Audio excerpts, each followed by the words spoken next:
So I'm just going to give you a quick snapshot of the more significant proposed amendments that you're going to find in the FRRs.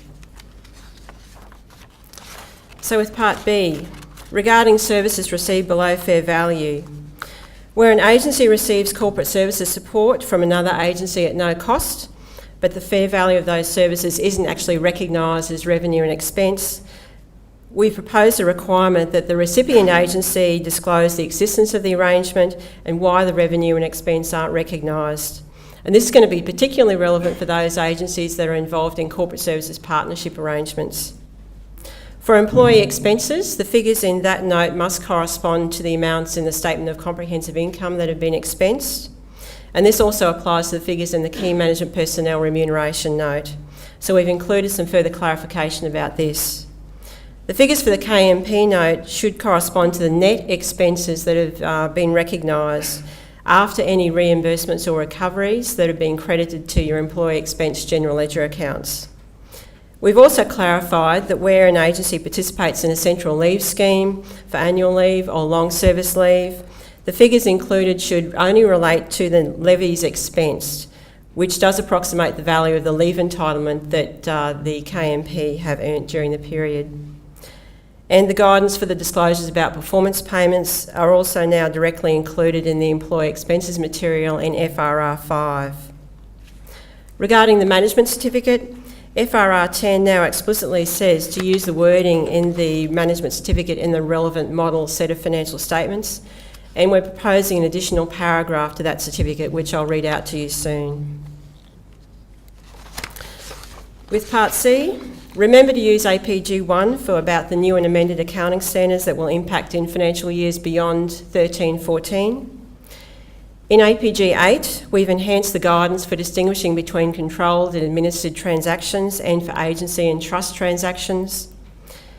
The material and the criteria in APG 9 are sometimes relied on by agencies to account for their inter-agency transfers.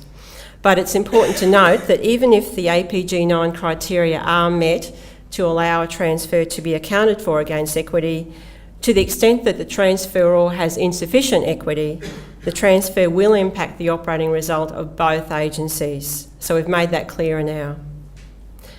And regarding financial instruments, it's always been the case that financial instruments need to initially be recognised at their fair value, which may not necessarily be the same as their transaction price.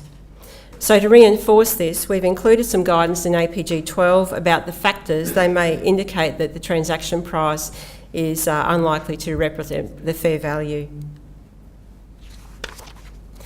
So as for the Sunshine Department model financial statements, the changes I discussed for Part B are reflected in the Sunshines, but in addition to those, the first one I want to talk about is the line items to the financial statements. And this does not relate to the guidance that we issued in early February 2014 about supplies and services, because that doesn't apply to the 13-14 audited statements. For the controlled financial statements, to align with the 14-15 service delivery statement format, we've tweaked the captions of a few line items, and we've added a few extra line items for completeness. And a couple of examples of those extra line items are things like non-current receivables and current provisions, which we didn't previously show in the Sunshines. But I don't expect this should create significant impacts, because if it was relevant to your agency before, you would have had to include a current portion of a provision or a non-current portion of receivables in those cases. And we've significantly expanded the line items in the administered items note to be closer to what's in the STS, and also to more align to the detail that you already have to report for TriData.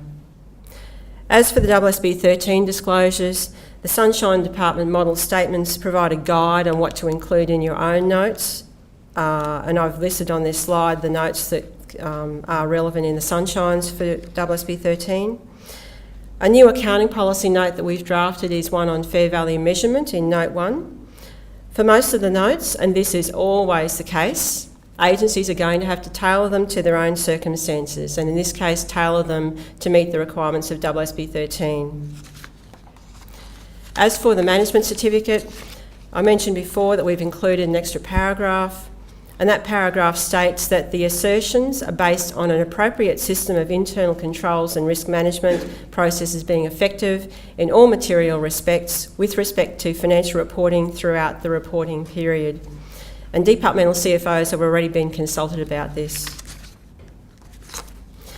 And finally, for those statutory bodies who have decided to use the AASB's reduced disclosure requirements, for the AASB 13 disclosures in these model statements, we've addressed similar issues to what we've done in the Sunshines, but of course less is required. Now, stat bodies may not be a member of the annual leave central scheme or the long service leave central scheme. So any leave liabilities that those bodies directly account for, the revised AASB 119 criteria might have an impact if those liabilities don't meet the revised definition of short-term employee benefits. Our short-term employee benefit is now defined as where the entire agency liability is not expected to be settled within 12 months of the reporting date. So in those cases, the liability is to be treated as an other long-term employee benefit, which might also have current and non-current components. And this issue might also apply to stat bodies who do Tier 1. And we've included the same additional paragraph as we've done in the Sunshines for the management certificate. So I said it'd be quick. So that's all from me. We'll release the finalised FRRs once we've addressed all the agency feedback, obtained the under-treasurer approval and completed all the website conversion work. And the summary of noteworthy changes will identify the further changes that we've made in the next round.